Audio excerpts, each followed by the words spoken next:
Assalamualaikum warahmatullahi wabarakatuh. Selamat pagi anak-anak, bagaimana kabar kalian? Semoga kalian tetap selalu dalam lindungan Allah Subhanahu wa Ta'ala.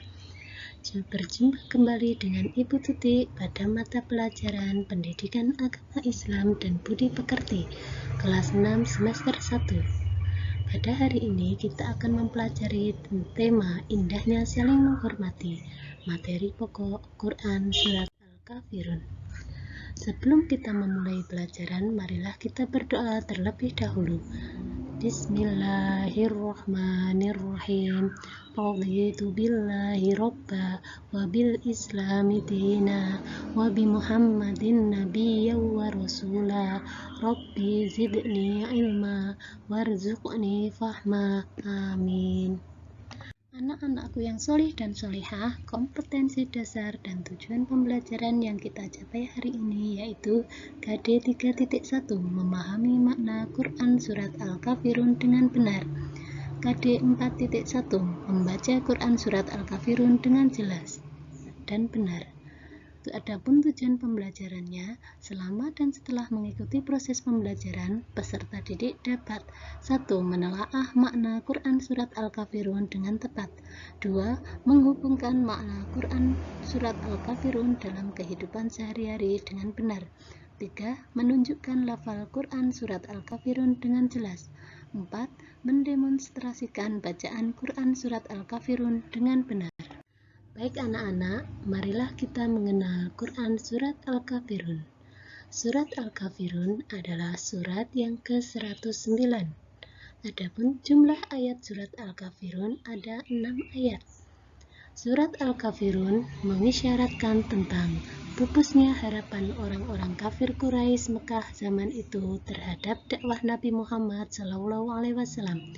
Nabi Muhammad tidak mau mengikuti tata cara beribadah orang-orang kafir Quraisy. Mereka dipersilahkan beribadah menurut ajaran agamanya sendiri. Surat Al-Kafirun tergolong surat Makkiyah karena diturunkan di kota Mekah sesudah surat Al-Ma'un. Dinamai Al-Kafirun diambil dari perkataan Al-Kafirun yang terdapat pada ayat pertama surat ini. Baik anak-anakku yang soleh dan solihah, sebelum kita membaca Quran Surat Al-Kafirun, terlebih dahulu kita membaca ta'awud dan basmalah. A'udzu billahi minasyaitonir rajim. Bismillahirrahmanirrahim. Qul ya ayyuhal kafirun la a'budu ma ta'budun wala antum 'abiduna ma a'bud wala ana 'abidum ma 'abadtum wala antum 'abiduna ma a'bud lakum dinukum waliyadin. Shadaqallahul azim. Artinya, ayat pertama, Qul ya ayyuhal kafirun. Katakanlah Muhammad, wahai orang-orang kafir. Siapakah orang-orang kafir itu? Orang-orang kafir adalah orang yang tidak menerima ajakan Nabi Muhammad untuk memeluk agama Islam.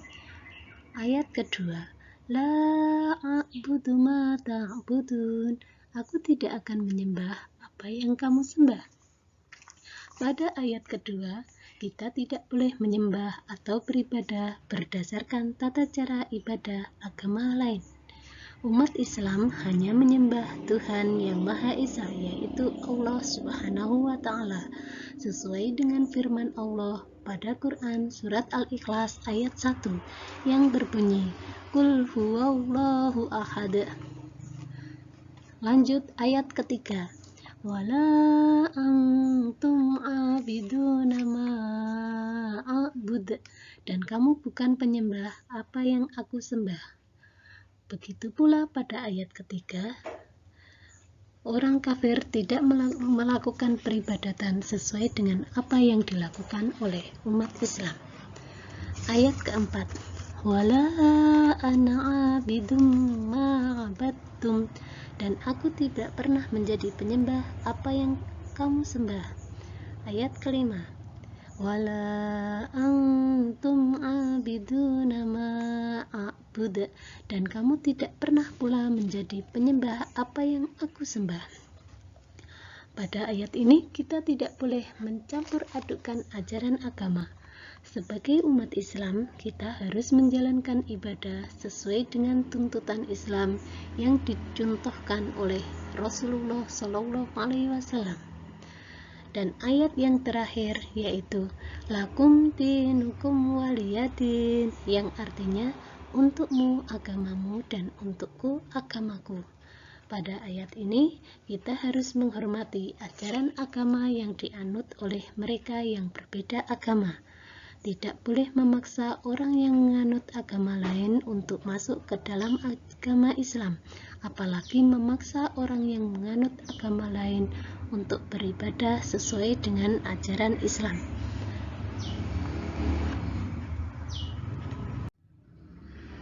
Setelah kita membaca Quran Surat Al-Kafirun, kemudian memahami maknanya, ada beberapa pelajaran yang dapat kita ambil, yaitu 1.